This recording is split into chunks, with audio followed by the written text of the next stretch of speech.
एक बार सत्यरथ नामक राजा हुआ करता था। वह बहुत बड़ा शिव भक्त था। एक बार शत्रुओं ने उसके राज्य पर आक्रमण करके उसे मौत के घाट उतार दिया। उस समय उसकी पटरानी गर्भवती थी।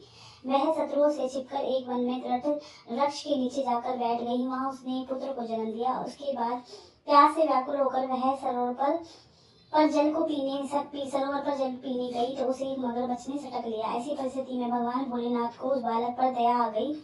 उसकी प्रेरणा से एक भिखारन उस बालक के पास आई। वह बालक को देखकर द्रवीभूत हो गई। उसने परंतु सोचने लगी कि ये किसका पुत्र है, इसका पालन पोषण करने के लिए मैं अपने साथ ले जाऊं या नहीं। यही सोच में पड़ी देखकर भगवान शंकर स्वयं भिखारी का रूप धारण कर भिखारन के पास आकर उससे बोले कि तू शंका मत कर, इसे घर ले जाकर इसका पालन पोषण कर। भिखारन उसे पूछने लगी कि आप कौन हैं? क्या आप शंकर भगवान तो नहीं हैं? कृपया आप मुझे यह बताएं कि यह बालक कौन है, यह किसका है, यह असहाय क्यों पड़ा है। तब भिक्षु का रूपधारी शिवजी बोले, यह राजा सत्यरथ का पुत्र है। सत्यरथ युद्ध में शत्रुओं को मारा जा चुका है। उसकी माता सरोवर में पानी पीने गई थी, परंतु वह उसे मगरमच्छ ने खा लिया।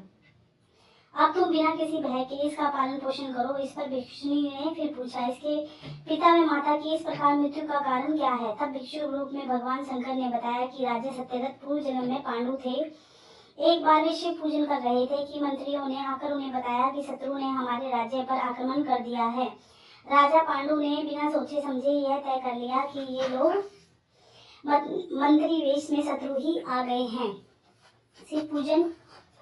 शिव पूजन समाप्त करके उसने मंत्रियों का सिर काट दिया तथा बिना पूजन करे ही रात्रि में भोजन कर लिया। इस कारण यह राजा सत्यरथ मारा गया है। इस लड़के की माता ने पूर्व जन्म में छल कपट से अपनी सोच का वध कर दिया। इस पाप के कारण मगरमच्छ ने इसे पकड़कर खा लिया। यह कथा सुनकर शिवजी ने उसे ब्राह्मणी को अपना असली रूप से परिचित कराया। वह मुक्त खंड से भगवान शंकर की स्तुति करने लगी। भगवान शिवजी के पास अंतर्धान हो गए। शिवजी इसके बाद अंतर्धान हो गए। वह ब्राह्मणी राजा के पुत्र का पालन पोषण कर अपने पुत्र के समान रखने लगी। बड़ा होने पर वह शांडिल्य ऋषि के आदेश पर शिवजी का 1 वर्ष तक पूजन किया और गंधर्व कन्या से विवाह कर निष्कपट राज्य किया। नंदीश्वर ने पूछा, हे तात, व्याघ्रपाद का पुत्र उपमन्यु जो कई जन्मों से मित्र होकर इस जन्म में फिर कुमारपन को प्राप्त हुआ है, वह भाग्यवश वे अत्यधिक गरीब हो गए हैं। अतः तो उन्हें माता के घर बहुत ही कम मात्रा में दूध पीने को मिलता था।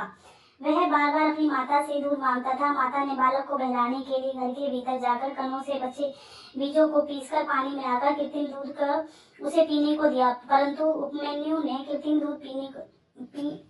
दूध को नहीं पिया और कहने लगा, हे माता, यह दूध नहीं है। इस पर ममतामयी माता ने उसे गोद में बैठाकर उससे अश्रु को पोंछते हुए बोली, बेटा, हम वनवासियों के पास दूध कहाँ से आया? पूर्व जन्म के किए कार्यों के फल के भोग रहे हैं। अब तो केवल शंकर भगवान ही दूध का प्रबंध कर सकते हैं। माता के इस प्रकार दुखी वचनों को सुनकर बालक उपमन्यु माँ से बोला, आप शोक न करें। यदि भगवान शंकर ही कल्याण करने वाले हैं तो हमारा कल्याण अवश्य ही होगा। यदि भगवान शंकर कहीं हैं तो वे मुझे देर सवेर दूध अवश्य प्रदान करेंगे। मैं उनकी कृपा का पात्र बनने के लिए तपस्या करूंगा। इतना कहकर बालक उपमन्यु माता को प्रणाम करके हिमालय पर जाकर ओम नमः शिवाय का पंचाक्षर मंत्र का जाप करने लगा। उसके तब से तथा पंचाक्षर मंत्र का उच्चारण करने से तीनों लोग प्रतिष्ठित होने लगे। बालक के पास भगवान शंकर पार्वती के साथ इंद्र और इंद्राणी का रूप रखकर हाथी पर सवार होकर आए।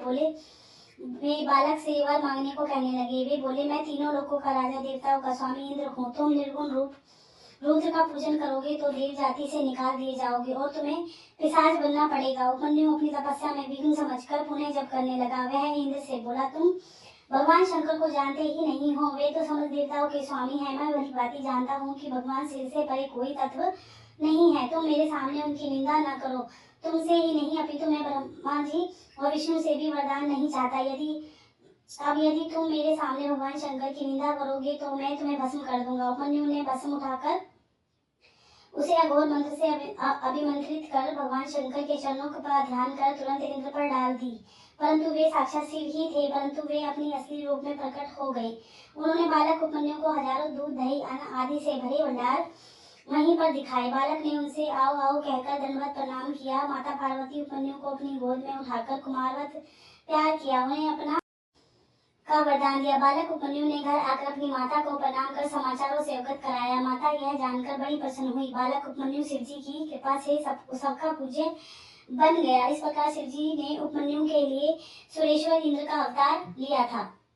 दक्ष की पुत्री सती जी जब शिव के अपमान के कारण भस्म हो गई तो उन्होंने हिमालय के यहाँ मैना के गर्भ से पार्वती के रूप में प्रकट हुई। नारद जी के कहने पर शिव जी को प्राप्त करने के लिए उन्होंने कठोर तपस्या की। भगवान शिव जी ने पार्वती की व्रत और तपस्या की परीक्षा लेने के लिए सप्तऋषियों को भेजा। सप्तऋषियों ने परीक्षा लेकर शिव जी को संतुष्ट किया। इसके बाद भगवान शिव स्वयं उनकी परीक्षा लेने ब्रह्मचारी के वेश में गए। पार्वती जी ने उनकी अर्घ्यपात से पूजा की। ब्रह्मचारी रूपी शिव जी ने उनसे तप का कारण पूछा तो उन्होंने अपना सारा वृतांत सुनाया। इस पर ब्रह्मचारी ने कहा, मेरी समझ में तुम्हारी बात नहीं आई। भगवान शिव तो दिगंबर है, उनके पास एक बूढ़ा बैल है, वे चिता की भस्म शरीर पर लगाए रहते हैं। इससे तो अच्छा है यह है कि तुम देवताओं में से किसी का वर्ण करने की सोचती। तुम जैसी अनुपम सुंदरी के लिए यह बिल्कुल भी उपयुक्त नहीं है। इस पर पार्वती जी ब्रह्मचारी से स्पष्ट हो गई। उनके पुनः कुछ कहने की चेष्टा करने पर सखियों से उसे आश्रम से निकाल देने को कहा।